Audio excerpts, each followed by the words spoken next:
அரியலூர் மாவட்டம் ஜெயங்கொண்டம் அருகே பாதி எரிந்த நிலையில் நிதி நிறுவன ஊழியரின் உடல் மீட்கப்பட்டிருக்கிறது. முக்கிய செய்தியாக பார்த்து கொண்டிருக்கிறோம். கூடுதல் விவரங்களை எமது செய்தியாளர் ராமச்சந்திரன் வழங்க கேட்கலாம். ராமச்சந்திரன், வணக்கம்.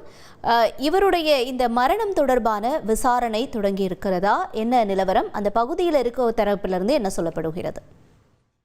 வணக்கம். ஜெயங்கொண்டம் அருகே காணாமல் போன பைனான்சியர் எரித்து கொலை செய்யப்பட்ட சம்பவம் அதிர்ச்சி மற்றும் பரபரப்பை ஏற்படுத்தியுள்ளது.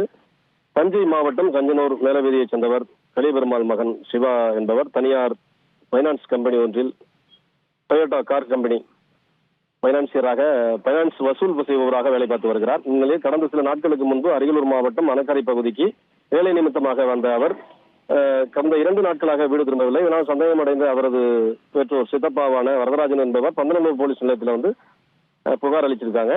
இந்த நிலையில் அரியலூர் மாவட்டம் ஜெயங்கொண்டம் அருகே உள்ள ஆயுதகளம் செங்காலோடை அருகே ஆடு மேய்ப்பவர்கள் இன்று காலை அப்பகுதியில் சென்றுள்ளனர்.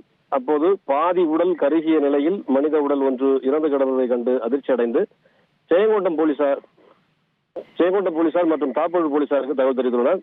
இந்த சம்பவ இடத்திற்கு விரைந்து வந்த ஜெயங்கொண்டம் மற்றும் தாப்பழூர் போலீசார் டிஎஸ்பி சீராளன் தலைமையிலான போலீசார் ஆய்வு செய்தனர். அப்போது கருகிய நிலையில் எரிந்த மனித உடல் கஞ்சனூரை சேர்ந்த பைனான்சியர் சிவாதான் என்பதை அவரது உறவினர்கள் மூலம் உறுதி செய்தனர்.